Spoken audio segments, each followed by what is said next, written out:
Okay, what does it say? It says take 2 scoops, obviously take 2 scoops. Who takes 1 scoop of pre-workout? That means nothing to me. And it says take 30 to 45 minutes before the gym, which means I have to take it right now. I need to be in the gym in 35, 40 minutes. We're gonna go. Okay, good, that's done right. We've got a good time, good time. No! What? No, I can't help you right now. I need to get to the gym, otherwise my pre-workout will mean nothing.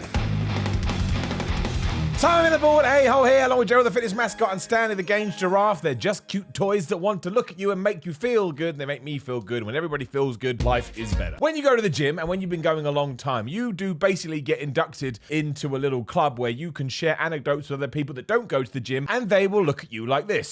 Because they have absolutely no idea what the hell you're talking about, and that's why right now, we need to share each other's worries, we need to share each other's problems, and remind each other that it's going to be okay. And that yes, we've all faced these issues at some point. And if you haven't, you're very lucky, but here is 8 gym worries that nobody can flip and handle. Number 8 is timing your pre-workout. Now, this is one of the funniest things I think I've ever seen in my life, which is a vast over-exaggeration. But be it somebody else who's asking you about this information or you doing it yourself, you look on the back of the pre-workout tub and it usually says take 30 minutes to 45 minutes before you train. So you treat that like it's the day of your death. Like if somebody said to you, you're gonna die on this day at this time, you would be so focused on that, you probably wouldn't be able to think about anything else. And as soon as you have drunk the pre-workout, that is it. If it's 3 o'clock, you better be lifting some weights by 3:45. Otherwise, who the hell knows what's going to happen? Maybe your heart's going to explode. Maybe your arm is going to fall off. Maybe your brain will somehow liquidate itself and come flying out of your ear. Nobody wants to find out what happens if you take pre-workout and don't train.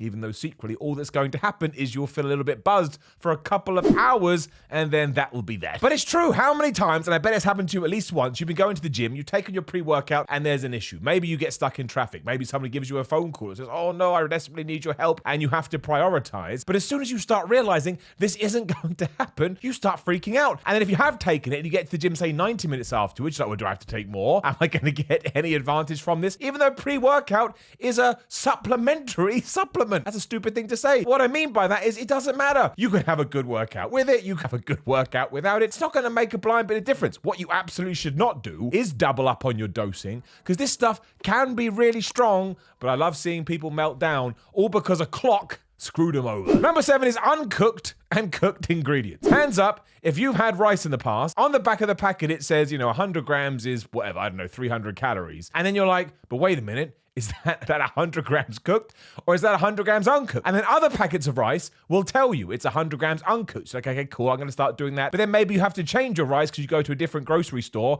and then all of a sudden they're telling you cooked rice. You're like, damn it, I've now come back to the start of the pathway and I didn't even understand the journey to begin with. But it's true, I can't stand this one. I never know. I've been having rice for years, as I'm sure you have been as well. I may have been having too much rice. I may not have been having enough rice. And then you go on the internet to try and find answers and you get into all these threads and everybody there is just arguing as well. So I don't think anybody actually knows how many calories is in 100 grams of rice. We think we know. Why is there no set thing for this? Why hasn't somebody sat down and gone, okay, this is how it's going to work. If you are putting food out there or rice food or something like that, we talk about uncooked ingredients. Who wants cooked ingredients weights? I don't. I want to know if I take this bag and I pour it into this pan and there's 100 grams, this is how many calories I'm getting from it. That is a very real worry, and I'm worrying about it right now. Even if you see me in the street and I'm looking serene, know that deep down in my loins, I'm actually going, I don't understand how to cook rice. Number 6 is rest sets. These all kind of tie into the same thing. Nobody knows how long a rest set should be. This is probably my number 1 question I get asked. And as always appreciate the messages. Shout out Instagram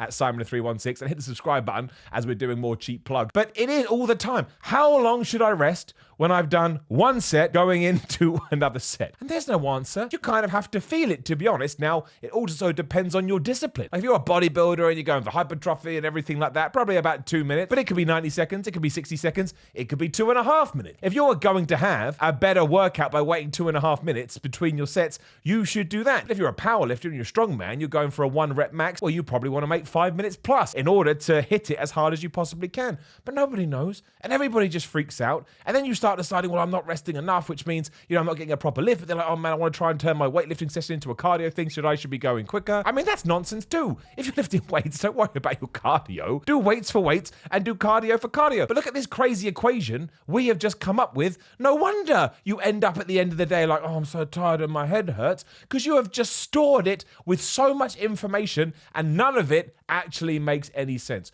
Just pick what rest set you want to do, and if you really want a number, 2 minutes. Number 5 is getting ripped. Now, I put myself at the front of the pack with this one, but you've had a great bulk and you're looking great in jumpers. When somebody sees you in a jumper, they're like, that dude clearly works out. And if you whipped your top off, they'd be like, but he definitely doesn't have abdominal muscles. So you decide the summer is coming. I want to be able to walk down a beach and look absolutely ripped. So you start to lean up, you start to lose weight, you start to do all of these things. And then when you're in that same jumper a few months later, after you've been busting your ass, and if you did whip off that top right now, people are like, oh my gosh, I can't believe it. They look at you and they say, well, you've lost weight, which means next time you come to ripping, actually they don't say that, they say you look small. You're like, yeah, well, I'm going to headbutt you in the face. But it means next time you come back to getting on a cut or getting on a rip, that's not even words, I've just made those phrases up, you now worry about it. And I count myself in that. It's happened to me time and time again. The amount of time I was walking around at quite a hefty weight that I didn't need to be. So I made sure I leaned up and actually aesthetically looked better. And then some schmo would come up to me and say that, I've just stopped going to the gym. It's like, Mother Hubbard, I will elbow you in the jaw. I just can't believe it. You wouldn't go up to anybody else and go, oh, you put on loads of fat or anything like that. But when it comes to muscle gain or muscle loss as they perceive it, they're allowed to say whatever it wants,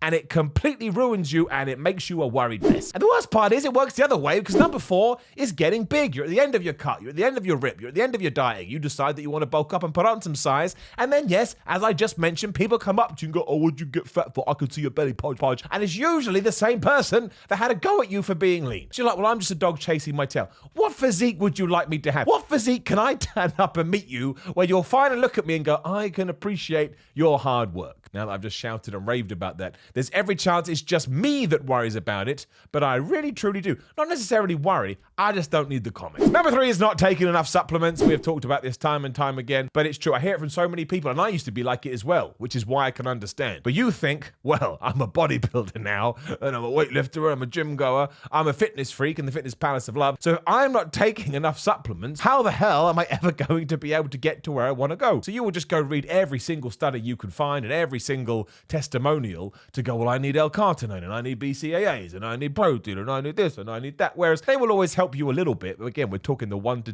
2%, but you stress yourself out because you think you need to be taking the concoctions of pills every day, like some kind of witch, like mixing her juice in her barrel. They don't use barrels. What do they use? Pots? Nope, not pots. Cauldrons! There it is. I knew my brain would get there eventually, but don't worry about supplements. I mean, if you want to break it right down, a multivitamin is always good, but again, you can find literature out there that actually poo-poos all over multivitamin. Omega-3, I think omega-3 is pretty damn good. Vitamin C, protect that immune system. And if you want to take some other stuff, absolutely do, but do not freak out. If you decide you don't, it's not going to make that much of a difference. Number 2 is cardio. How much do we all worry about cardio? I mean, the amount of questions I can just come up with off the top of my head. When should I do cardio? How much cardio should I do? Do I eat beforehand? Do I not eat beforehand? If I do cardio, then do I need to eat quickly or will I lose my gains? Should I do cardio before I lift weights? Should I do cardio after I lift weights? Should I do cardio on a different day to when I'm lifting weights? Should I prioritize cardio over lifting weights? This is all people scared about. And the reason they're scared and the reason they're worried is because they don't want to lose any muscle mass. Even though, unless you'd have to be doing an insane amount of cardio and basically not eating to lose muscle mass. Now, it is a thing. Of course, you could over cardio in the same way that you can overtrain. But as long as you're being aware and you're observing your progress or deprogress, not word in this sense, you'll notice it and you could cut down on the cardio and then the muscle will come back. It's not like you build a muscle and then you cardio it away forever. It's not a mouse that you caught in a mouse trap with some cheese. There you go. There's my one YouTube video cheese reference. But I do understand it can be intimidating, but you do not need to worry about it. And number 1 is going to the gym. I'm not going to take the mick out of this one because it's all true. I'd like to think, unless somebody is lying, the 100% of the people, you lovely people out there that have decided to watch this video, before you first went to a gym structure, again, the fitness palace of love, you were slightly intimidated and you were slightly worried because of course you were. It's a terrifying and intimidating place because you think you're going to turn up there and it's just going to be a bunch of Ronnie Colemans, a bunch of Jay Cutlers, a bunch of Arnold Schwarzeneggers, just huge men and women that know what they're doing, and they're all going to look at you like when you go into like an old man pub, as we say over here in the UK, we're like, man, these people have been coming here for 50 years, they don't want to see my ass. And you think they're all going to look at you like, you better get out of here, we don't want none of your kind. Now, yes, unfortunately, there's always one person usually that's like that, but he's the most hated person in the gym. Nobody likes that guy, whereas everybody else is either 1, so obsessed with themselves they don't care, or 2, is happy to see a new face trying to get themselves in shape. But we have all worried about that, even sometimes when I go to a new gym, I'm slightly like, well, what's going to happen? Like after lockdown, when the gyms reopened again, I was like, I don't really know what I'm doing. I mean, that probably comes more down to the fact the protocol and the approach was different, but it still happened to me, and I'm an old man. I'm going to be dead soon. I really shouldn't be worrying about the gym, but if you've never gone before and somehow you've stumbled across this video, I promise you everything will be fine, and more importantly, you are not alone. Now, please do like the video, share the video, and subscribe, and also leave a comment below and let me know your gym worries. I know you're out there, and to share a problem is to halve it. Then please do hit the bell, ding ding, the notification bell, so you know when other videos are going live. Click the video right there, stay on the channel. YouTube loves it. It will help me massively. I am in the Power 13 cookbook by Greg Doucette. You can get it right now. Use the link in the description below and use the code Simon15 for 15% off. Instagram and Twitter is at Simon316 if you want to support financially, so don't do crazy views. It's patreon.com/SimonMiller316. SimonMiller.BigCartel.com for merchandising. That's all my promotional tools. You take care, do not worry, and I will see you on the next one.